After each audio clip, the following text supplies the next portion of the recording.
दोस्तों आपको बता दें कि अब एसआईआर जो कि बिहार में हुआ था, अब उसकी भनक दिल्ली में भी लग चुकी है। वहीं आपको बता दें कि आम आदमी पार्टी भी इसकी आवाज़ उठा रही है और उसको लेकर बड़ा खुलासा कर रही है।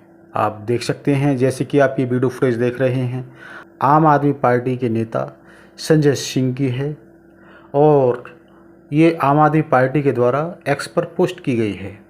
वो क्या लिख रहे हैं अपनी पोस्ट में, ये आपको बताते हैं। वो लिख रहे हैं कि चुनावी घोटाला कर बीजेपी जीत रही चुनाव, सबसे बड़ी ये टैगलाइन दी है।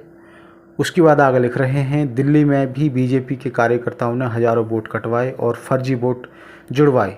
वोट काटने के अलावा एसआईआर में एक और कैटेगरी बनाई गई है, नॉन रिकमेंडेड।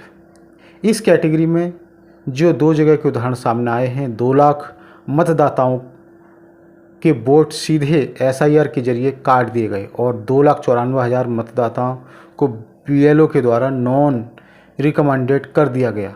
इसलिए सुप्रीम कोर्ट में भी दलील दी गई है कि ये मामला 65 लाख वोट काटने का नहीं है, बल्कि 1 करोड़ से ज़्यादा वोट काटने का है। दोस्तों आखिर ऐसा क्यों किया जा रहा है?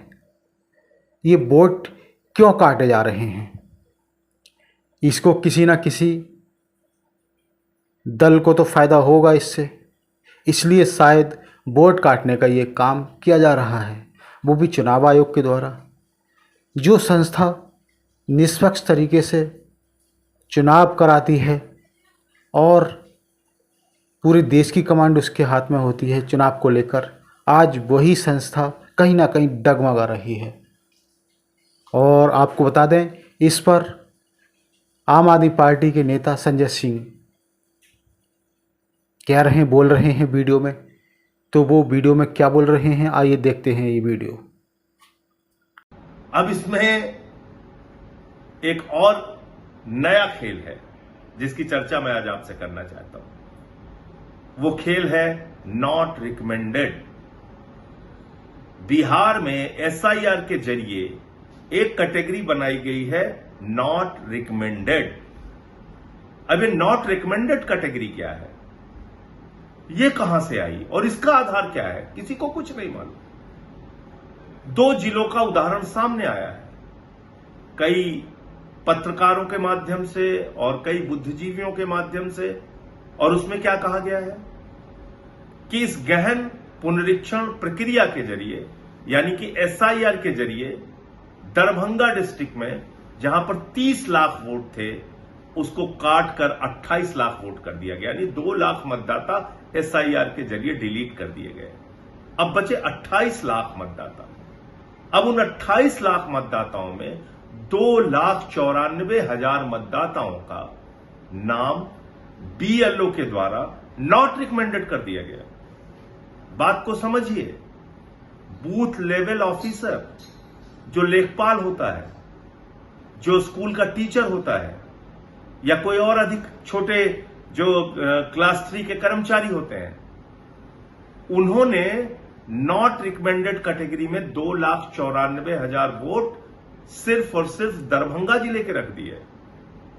अब ये नॉट रिकमेंडेड किस आधार पे किया उन्होंने?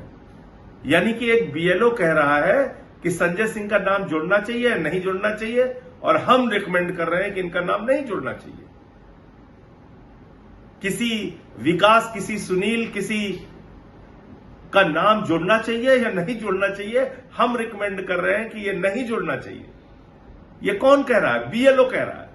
और ऐसे कितने मतदाता है एक जिले में? 2,94,000।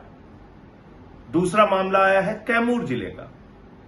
कैमूर जिले में भी 1,40,000 के करीब मतदाता ऐसे हैं जिनको बीएलओ के द्वारा नॉन रिकमेंडेड कैटेगरी में डाला गया है। अब बात को समझिए, अगर यह काम पूरे बिहार में हो गया तो ये 65 लाख वोटों का मामला ठीक होने के बावजूद लाखों वोट बीएलओ के नॉट रिकमेंडेड कैटेगरी के अंदर कट जाएंगे। इसीलिए कई बार सुप्रीम कोर्ट में दलील दी गई कि यह मामला सिर्फ 65 लाख का नहीं है, जब अंतिम सूची आएगी उस समय 1 करोड़ से ज्यादा वोट काट दिए जाएंगे। और ये इसी आधार पर कहा जा रहा है। एक जिले में 10%, 12% वोट अगर नॉट रिकमेंडेड कैटेगरी के अंदर कट गए तो फिर तो बिहार के चुनाव का कोई मतलब नहीं बचता। और मैं समझता हूं कि माननीय सर्वोच्च न्यायालय इस बात का संज्ञान जरूर लेगा और सभी पॉलिटिकल पार्टीज जो इस मुद्दे को उठा रही हैं, एसआईआर का विरोध कर रही हैं और जिस प्रक्रिया के तहत लोगों के नाम काटे जा रहे हैं मनमाने ढंग से, उस पर आवाज उठा रही हैं, उनको अभी बहुत लड़ाई लड़नी है। अभी आधी लड़ाई जीती गई है, आधी लड़ाई बाकी है और आप कह सकते हैं कि आधे से ज्यादा लड़ाई बाकी है, क्योंकि ये नॉट रिकमेंडेड कैटेगरी कहां से आई और बीएलओ कैसे इसको नॉट रिकमेंडेड कर रहा है, ये तो किसी को पता नहीं। चुनाव आयोग बताने को तैयार नहीं। हम लोगों ने कभी भी सुना नहीं, जाना नहीं कि ये कौन सी कैटेगरी आ गई जो बीएलओ अपने आधार पे अपने अधिकार के तहत नॉट रिकमेंडेड कर रहा है वोटर्स को।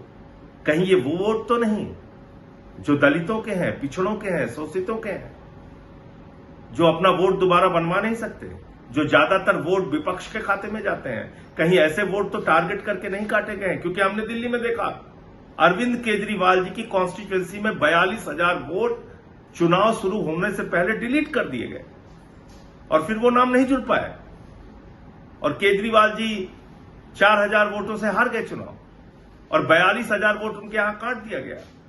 उनके ही विधानसभा क्षेत्र में एक एक केंद्रीय मंत्री के घर में मैंने स्वयं पकड़ा था और सार्वजनिक किया था, 33 vote, 35 vote, 22 vote, 25 vote, 15 vote ऐसे जुड़े थे, जिनके कोई पते एग्जिस्ट नहीं करते थे। ऐसे पतों पे 55 वोट जोड़े गए, कहीं गुमटी के पते पे, कहीं किसी जगह पे।